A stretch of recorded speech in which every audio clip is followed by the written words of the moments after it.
Extinción de dominio en Arena.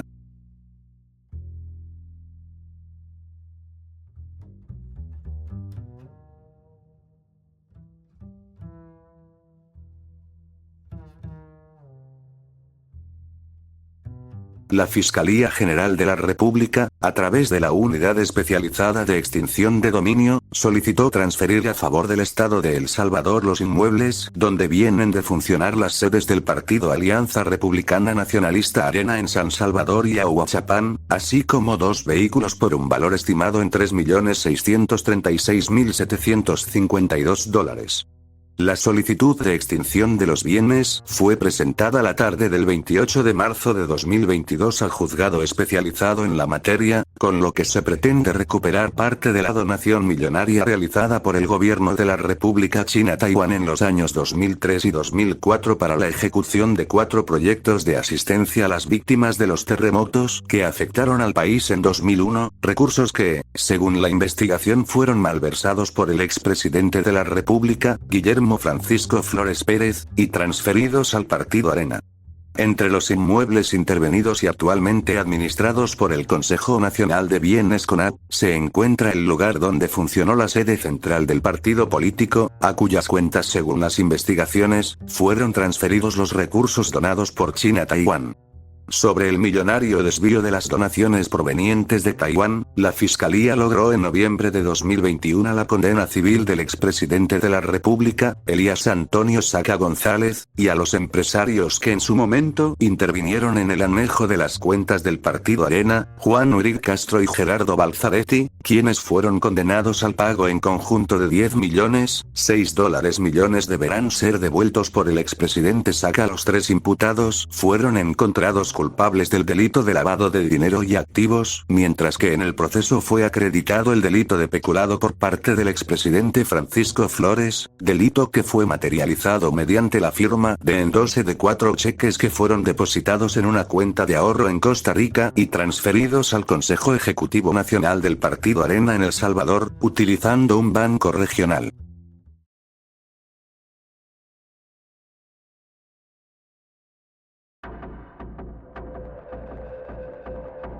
Caso Cushworth, Casanellas.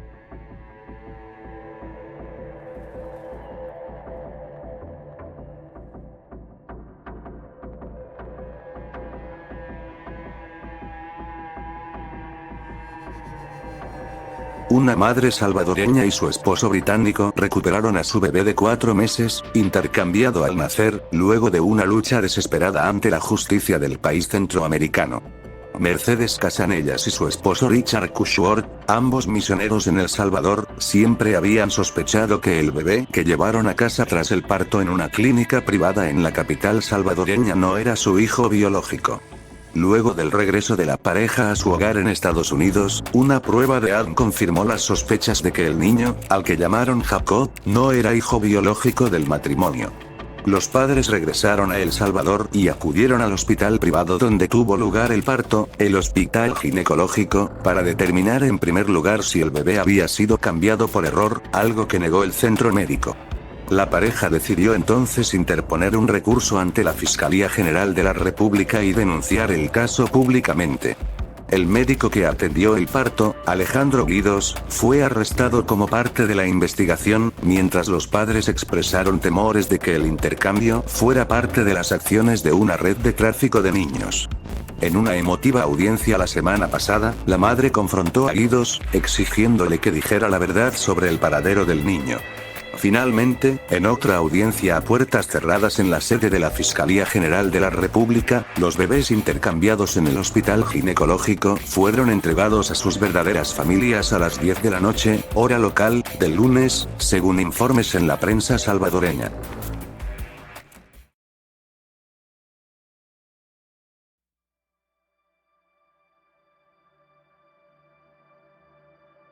Inocente Montano.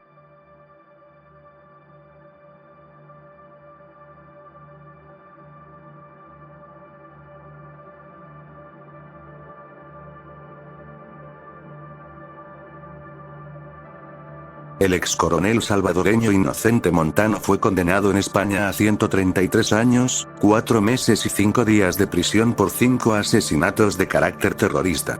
En la lectura pública del fallo, los jueces del Tribunal Español con sede en Madrid detallaron que el ex viceministro de Seguridad Pública de El Salvador cumpliría 26 años, 8 meses y 1 día de cárcel por cada una de las muertes de los 5 jesuitas españoles asesinados hace casi 31 años.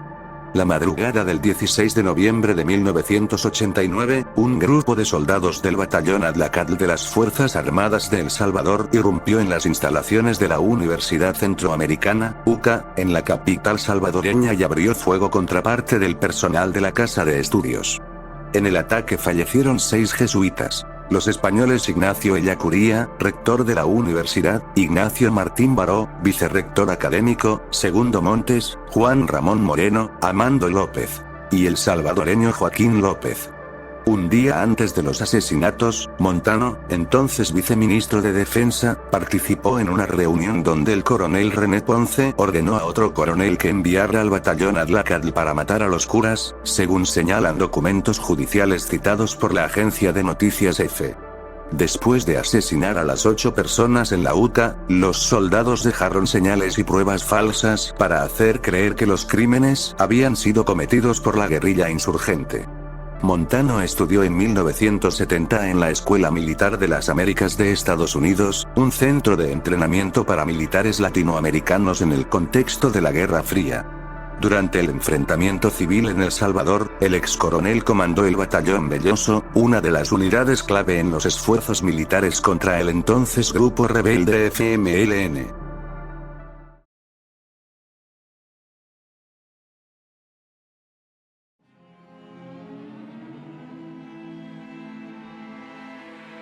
Batallón Adlacatl.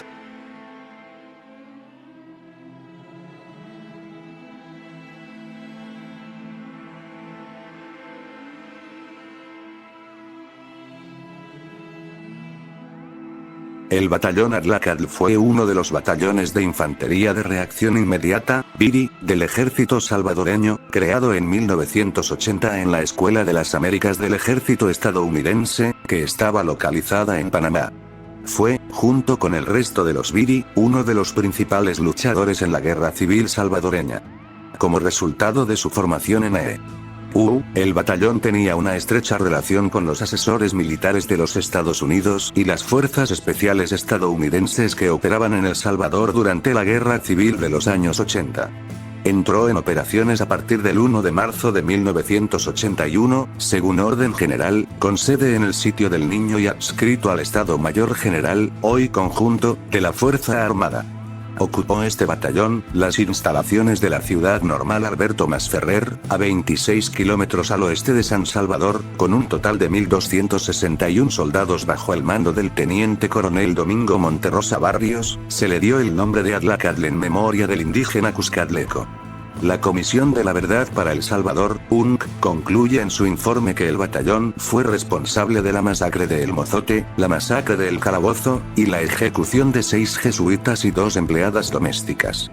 El batallón estuvo también implicado en el asesinato de alrededor de 50 civiles en la orilla del río Hualsinga. También cabe mencionar que Human Rights Watch relaciona al batallón con otras masacres que no se recogen en el informe de Naciones Unidas. Docenas de asesinatos en Tenancingo y Copapayo en 1983, 68 en Los Llanitos, y 3 asesinatos independientes en 1989. En este informe de 1990, Human Rights Watch concluye que estos números no deben sorprender.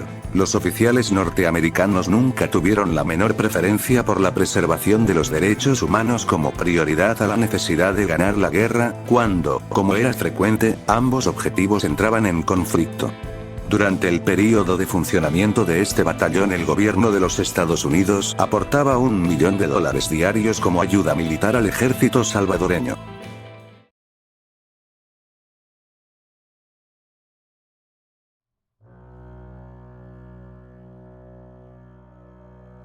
Caso Carbosa Carbonell.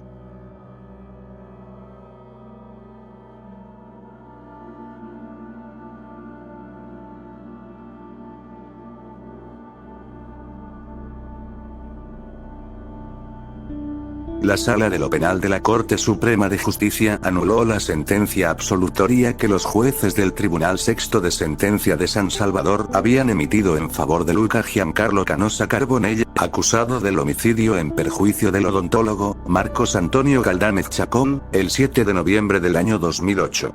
En la resolución emitida 2 años y 7 meses después que la Fiscalía mostró su inconformidad a través de un recurso de casación en el cual solicitó que se revisara el fallo por falta de fundamentación y violación a las reglas de la sana crítica por parte del tribunal. Lucas Canosa Carbonell, que mató a sangre fría, defensa propia, dicen, al odontólogo Marcos Antonio Galdámez Chacón, que le pedía responsabilizarse por atropellar a una joven unos minutos antes. Le hicieron 2 juicios y en los 2 salió en caballito blanco. Quedó impune. El Tribunal Sexto de Sentencia absolvió a Canosa Carbonell el 27 de agosto del año 2009, argumentando que por el estado anímico en el que se encontraba Canosa Carbonell, y por la agresión que sufrió de parte de la víctima, no tenía otra opción de disparar, a pesar que un testigo presencial y los mismos policías captores aseguran que el odontólogo no andaba armado y lo único que perseguía era que el imputado respondiera por las lesiones ocasionadas a una menor que había embestido con su vehículo. Los mismos jueces manifestaron que para Canosa Carbonell había un excluyente de responsabilidad, argumentando que actuó en legítima defensa, y accedieron a la petición de la defensa, que durante todo el proceso basó así su estrategia.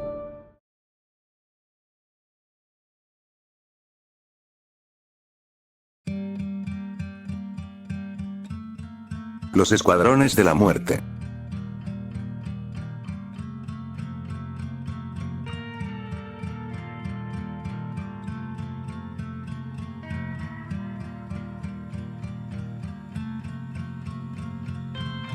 Los Escuadrones de la Muerte fueron grupos paramilitares de extrema derecha conformados por militares, policías sin uniforme y civiles que ejecutaron acciones en contra de opositores políticos o sospechosos de ser opositores al gobierno y al sistema político vigente en El Salvador durante la Guerra Civil Salvadoreña.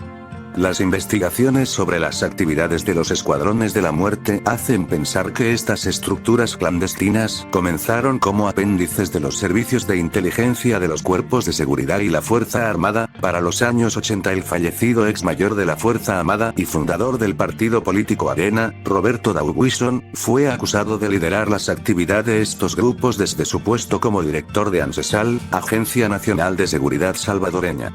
Las actividades de estos grupos se iniciaron a fines de la década de los 70, y su acción se generalizó durante la guerra civil de ese país centroamericano en la década de los 80 y principios de los 90, cuando finalizó el conflicto militar con unos acuerdos de paz. La aplicación del método de grupos clandestinos, supuestamente alejados del gobierno y de las fuerzas militares del Estado, para no tomar responsabilidad alguna sobre sus acciones, se desarrolló a partir de la estrategia de Estados Unidos para derrotar al movimiento social que era la base de la lucha de la guerrilla en tal periodo. Cada unidad militar del ejército y de la policía tenía bajo su cargo al menos un escuadrón que tomaba información de los organismos militares y ejecutaba acciones de asesinato, secuestro, extorsión, amenazas y todo tipo de delitos en contra de personas registradas como guerrilleros, sospechosos de apoyar la lucha contra el gobierno o simplemente denunciadas como tales por terceros interesados en causarles daños. Finalmente, cada jefe militar autorizaba la existencia de otros escuadrones de la muerte en su jurisdicción, a cargo de civiles con poder económico que asumían por completo su funcionamiento y existencia, siempre en coordinación con las fuerzas militares del territorio bajo control. Estos grupos dormían de día y trabajaban de noche, desplazándose en su territorio sin mayor interferencia de las unidades militares o policiales que custodiaban el terreno, pues eran reconocidos como necesarios para hacer ese tipo de trabajo sucio de la guerra civil, a favor del gobierno, sus fuerzas militares, y de los grupos sociales ínfimos que se beneficiaban de su existencia y funcionamiento. En palabras de la época del conflicto, se trataba de quitarle el agua al pez, como expresión que significaba quitarle base social a la guerrilla o a cualquier forma de oposición al gobierno y a sus fuerzas, por medio del terror y de acciones terroristas contra la población en general. El resultado de todo ello fue una enorme cantidad de asesinatos de opositores o sospechosos de serlo, sin identidad de sus autores o sin que persona alguna fuera llevada a juicio por los mismos. Se calcula que de esta forma fueron asesinados la mayoría de civiles víctimas de la época del conflicto, que significó unos 75.000 muertos en total. El arzobispo de San Salvador, Óscar Romero, se contabiliza como una de sus víctimas.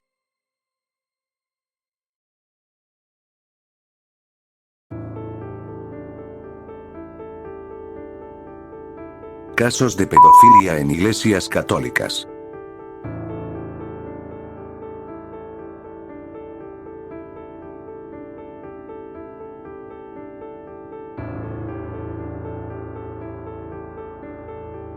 La Iglesia Católica de El Salvador suspendió sus labores sacerdotales a un párroco de la Arquidiócesis de San Salvador, según informó este jueves el arzobispo José Luis Escobar. Tristemente ha sucedido un caso de abuso sexual de menores, señaló Escobar en un breve video difundido en las redes sociales de un canal católico y sostuvo que se trata del Jesús Arazo, párroco de la Iglesia de San Cristóbal.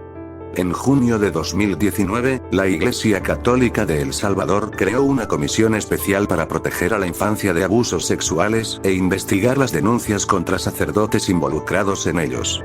Los casos de pederastia denunciados e investigados en la Iglesia de El Salvador son escasos. Hemos concluido los procesos penales eclesiásticos en contra de los sacerdotes acusados de abuso sexual de menores.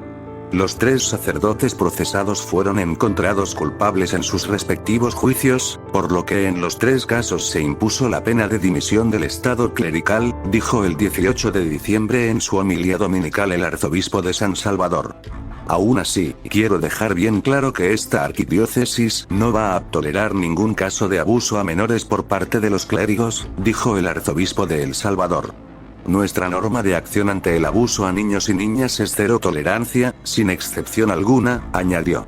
Cada caso que haya será tratado con la mayor justicia posible, conforme a la verdad y con transparencia, y el sacerdote culpable será procesado hasta que se le dictamine la sentencia definitiva que debe cumplir.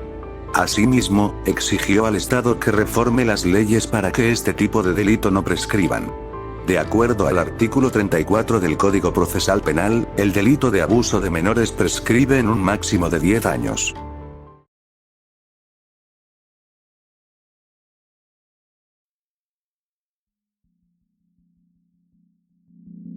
Rutilio Grande.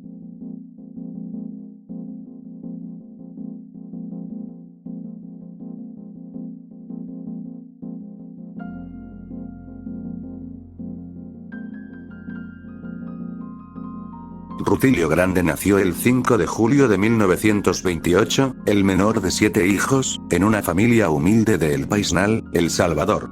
Sus padres, Salvador Grande y Cristina García, se divorciaron cuando era joven y fue criado por su hermano mayor y su abuela, una católica devota y firme. A los 12 años, el arzobispo Luis Chávez y González se fijó en Rutilio durante su visita anual a su pueblo y lo invitó a asistir al seminario de secundaria en San Salvador, la capital del país. Grande sirvió en la parroquia de Aguilares intermitentemente entre 1967 y 1977.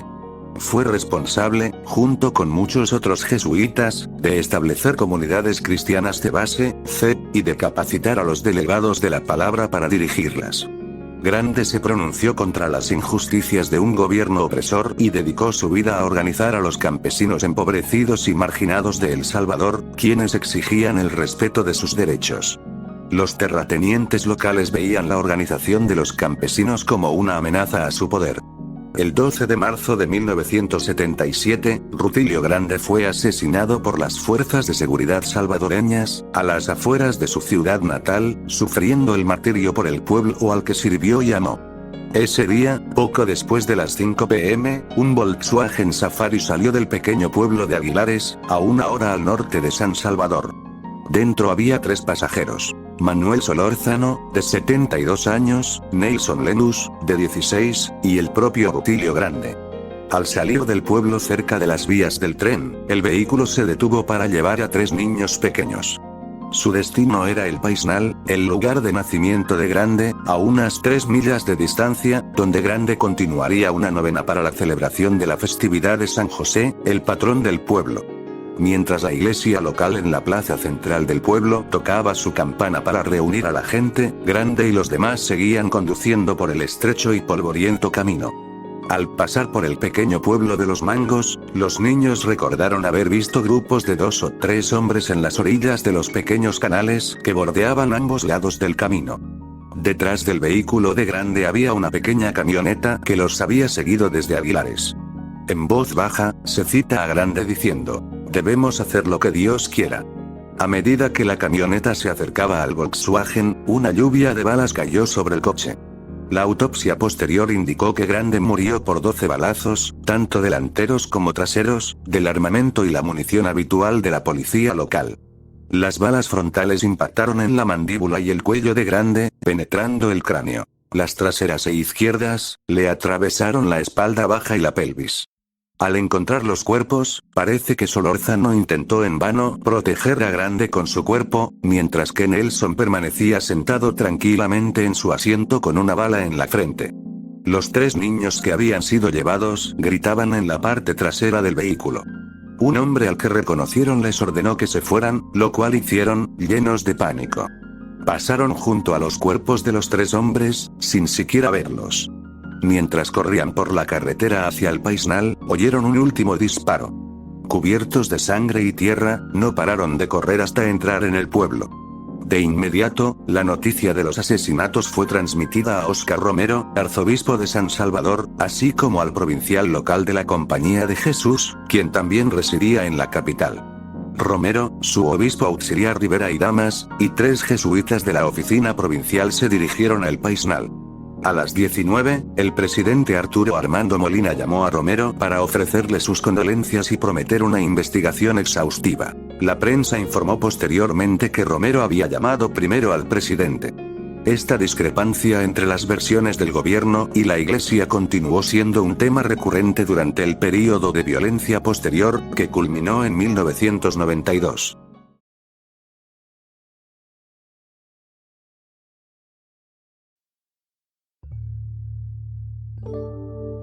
Atentado en Sitrans.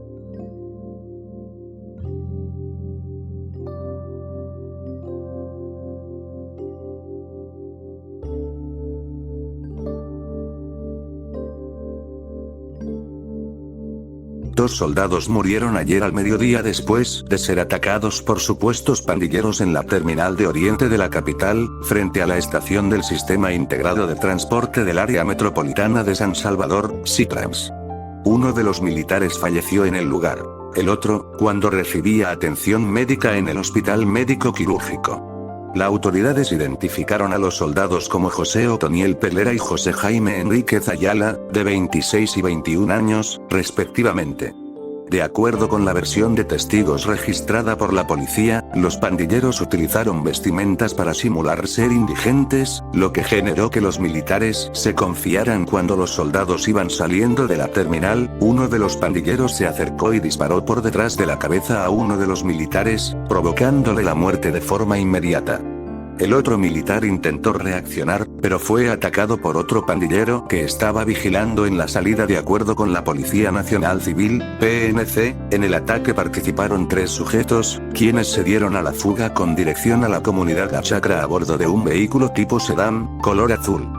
Producto de ese operativo, la policía reportó la detención de al menos 6 personas que se presume pudieron participar en el asesinato de los soldados. Los militares estaban a cargo de la seguridad de la estación del Sistema Integrado del Transporte del Área Metropolitana de San Salvador Sitrans, a la altura de la terminal de Oriente.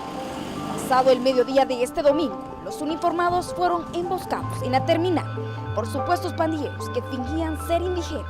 Que en momentos que ellos venían saliendo de la terminal de Oriente, una persona, un miembro al parecer de las pandillas, por detrás le dispara al último soldado en la cabeza y este cae, y el que iba adelante trata de repeler el ataque, pero otro miembro de la pandilla que ya estaba acá también le dispara, ¿verdad?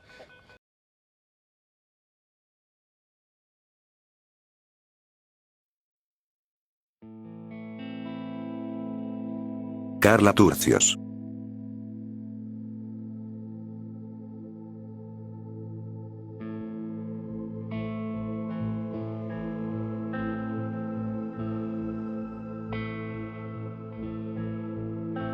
El 14 de abril del 2018, el cadáver de Carla Turcios fue hallado en una carretera desolada, 92 kilómetros al norte de San Salvador. Su cuerpo de 33 años mostraba señales de estrangulamiento y su cabeza estaba envuelta con bolsas de plástico amarradas al cuello. Un lugareño la encontró tirada en una zanja entre la vegetación y alertó a la policía. La noticia inicial de su desaparición y el posterior informe de su muerte fueron ampliamente divulgados en la prensa y provocaron indignación pública.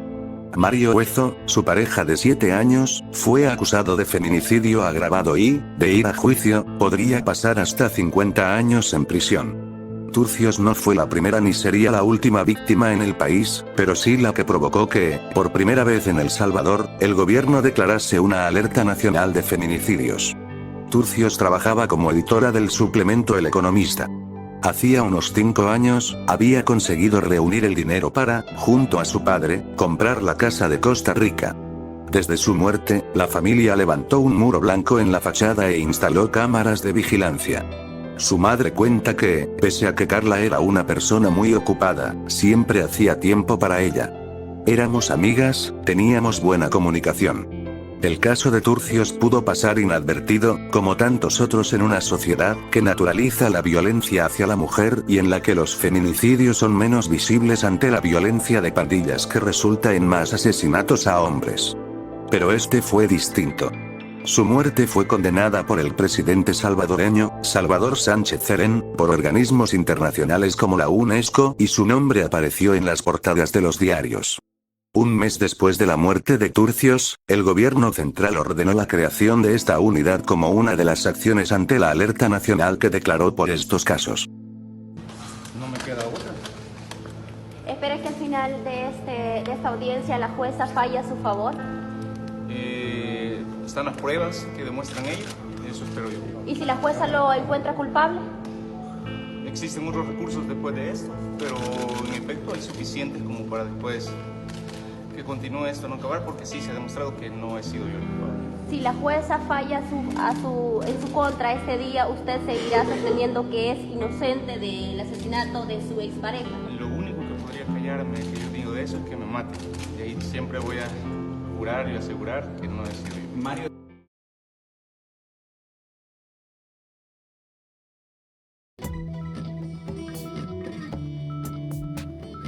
Hasta el tope.